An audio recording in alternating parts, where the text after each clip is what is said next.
Video kali ini akan membahas soal P3K kompetensi teknis guru SD, soal PPPK kompetensi teknis guru SD. Simak sampai selesai.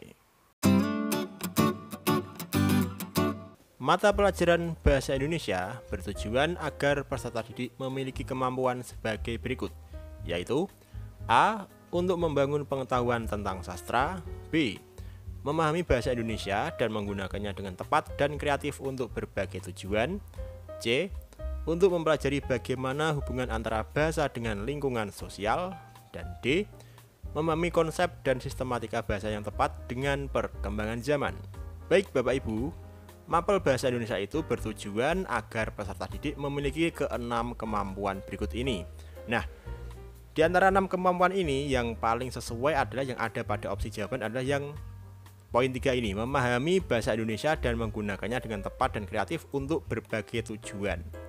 Nah, yang ini poin 3 ini ada pada opsi jawaban yang B. Nah, jadi jawabannya adalah yang B, memahami bahasa Indonesia dan menggunakannya secara tepat dan kreatif untuk berbagai tujuan.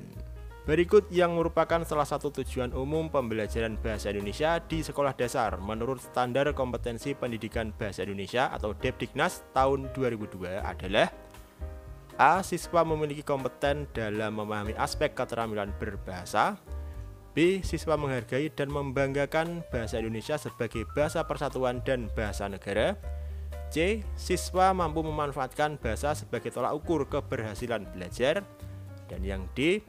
Siswa memahami keterampilan berbahasa digunakan untuk keadaan atau situasi formalitas. Baik, sama seperti soal yang sebelumnya, mapel bahasa Indonesia itu bertujuan agar siswa atau peserta didik memiliki kemampuan sebagai berikut. Ada 6 kemampuan. Dan salah satunya adalah menghargai dan bangga menggunakan bahasa Indonesia sebagai bahasa persatuan dan bahasa negara.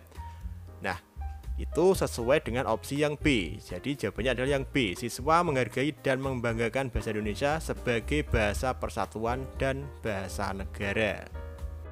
Tujuan pembelajaran bahasa adalah A. Mengajak siswa berkomunikasi baik secara lisan maupun tertulis, B. Agar siswa dapat memiliki pengetahuan tentang teori bahasa sesuai target, C. Mempersiapkan siswa untuk mampu melakukan interaksi yang bermakna dengan lingkungannya, dan yang D. Agar siswa memperoleh nilai maksimal dalam pengetahuan bahasa. Baik Bapak Ibu semua, untuk apakah bahasa itu? Jelas, bahasa itu digunakan untuk sarana komunikasi dan juga interaksi. Nah, komunikasi dan interaksi yang bagaimana? Tentunya komunikasi dan interaksi yang bermanfaat atau yang bermakna dengan lingkungan sekitar kita. Jadi jawabannya adalah yang C, mempersiapkan siswa untuk mampu melakukan interaksi yang bermakna dengan lingkungannya. Di bawah ini merupakan peranan pembelajaran bahasa Indonesia kecuali A. Memiliki peran sentral dalam perkembangan intelektual, sosial, dan emosional peserta didik, B. Sebagai penunjang keberhasilan peserta didik dalam mempelajari semua bidang studi, C. Sebagai alat komunikasi untuk menyampaikan pesan berkonotasi pikiran, dan yang D. Meningkatkan kemampuan berkomunikasi bahasa Indonesia lisan dan tulis peserta didik. Baik, kita lihat satu persatu opsi jawabannya. Yang A. Memiliki peran sentral dalam perkembangan intelektual, sosial, dan emosional peserta didik. Ini sesuai dengan 6 tujuan mapel bahasa Indonesia berikut ini, seperti yang soal yang sebelumnya, yaitu sesuai dengan poin yang keempat, menggunakan bahasa Indonesia untuk meningkatkan kemampuan intelektual serta kematangan emosional dan sosial. Jadi yang A ini bukan jawaban yang kita maksud, jadi kita coret dulu. Kemudian yang B, sebagai penunjang keberhasilan peserta didik dalam mempelajari semua bidang studi. Ini juga sesuai dengan poin yang keempat, menggunakan bahasa Indonesia untuk meningkatkan kemampuan intelektual.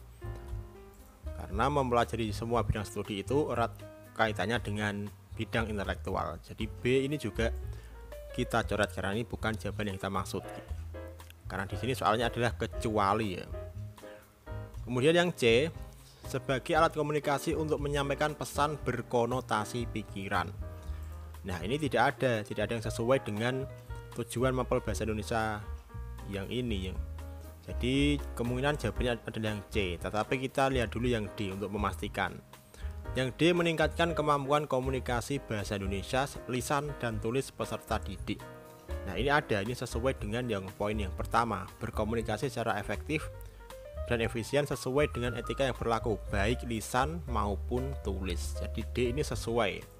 Nah, jadi jawabannya adalah yang C ya, sebagai alat komunikasi untuk menyampaikan pesan berkonotasi pikiran. Ini adalah jawaban yang bukan peranan pembelajaran bahasa Indonesia.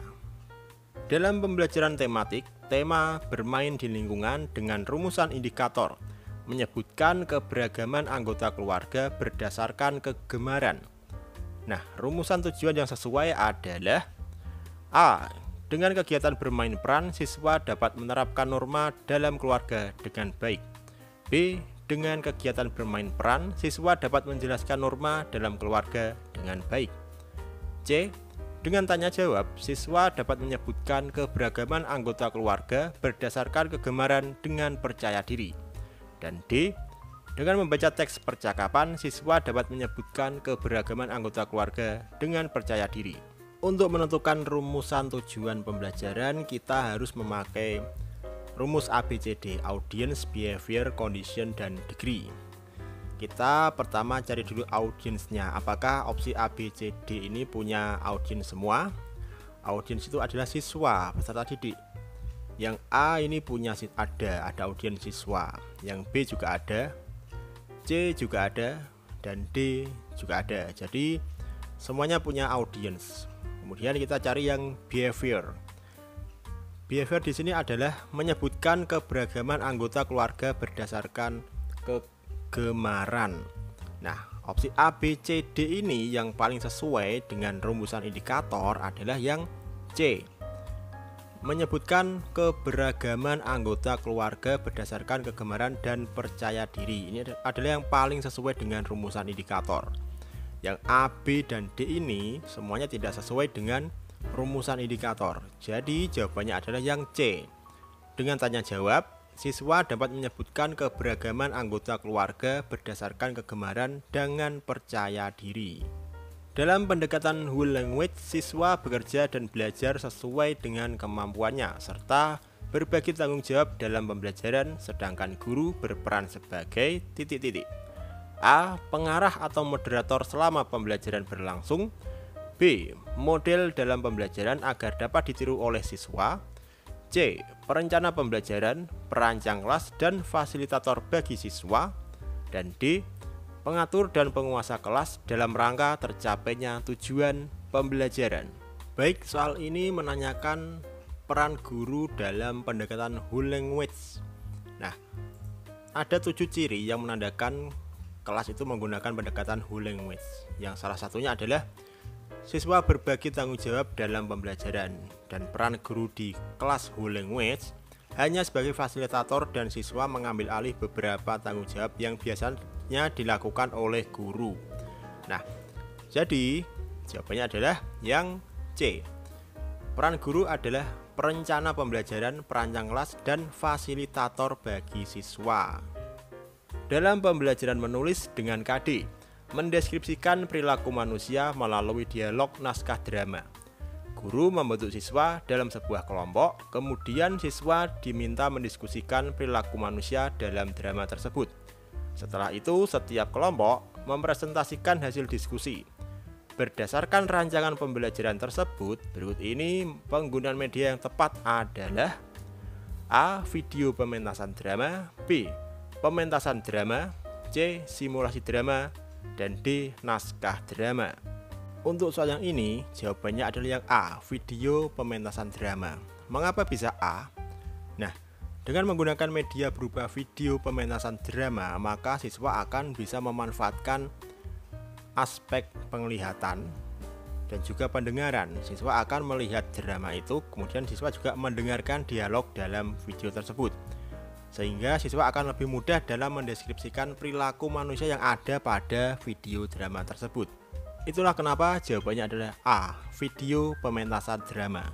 Anda mengajarkan membaca intensif teks narasi dengan indikator mengidentifikasi kata-kata yang ada dalam teks. Aktivitas yang dapat dilakukan oleh siswa setelah membaca teks adalah A. Mencari makna kata-kata sukar dalam teks dengan menggunakan kamus. B. Menyusun kalimat berdasarkan kata-kata yang disediakan oleh guru. C. Menggunakan kamus dan membuat kalimat. Dan D. Mengisi bagian yang kosong dalam teks dengan kata-kata yang sesuai. Baik, karena di sini indikatornya adalah mengidentifikasi kata-kata yang ada di dalam teks, maka setelah siswa melakukan aktivitas membaca teks, siswa dapat melanjutkannya dengan mencari makna kata-kata sukar yang ada dalam teks dengan menggunakan kamus. Membawa anak-anak SD kelas rendah berkeliling di sekitar lingkungan sekolah, kemudian mereka disuruh menceritakan kegiatan tersebut, tergolong teknik titik-titik. A. Bermain peran, B. Pemberian tugas, C. Dramatisasi, dan D. Karya wisata. Nah, kita lihat di sini. Siswa diajak berkeliling di sekitar lingkungan sekolah. Itu artinya siswa diajak jalan-jalan di sekitar lingkungan sekolah. Itu artinya ini tergolong dalam teknik, ya tepat sekali, yang D. Karya wisata. Bagi Bapak Ibu yang ingin memperdalam kompetensi teknis bagi guru, silahkan klik link video yang ada di pojok kanan atas ini. Pembelajaran bahasa yang menerapkan semua aspek kebahasaan dalam bahasa yang diajarkan disebut metode A. Langsung, B. Alamiah, C. Tata bahasa, dan D. Pembatasan bahasa. Baik, pembelajaran bahasa yang menerapkan semua aspek kebahasaan dalam bahasa yang diajarkan itu disebut dengan metode A. Metode langsung.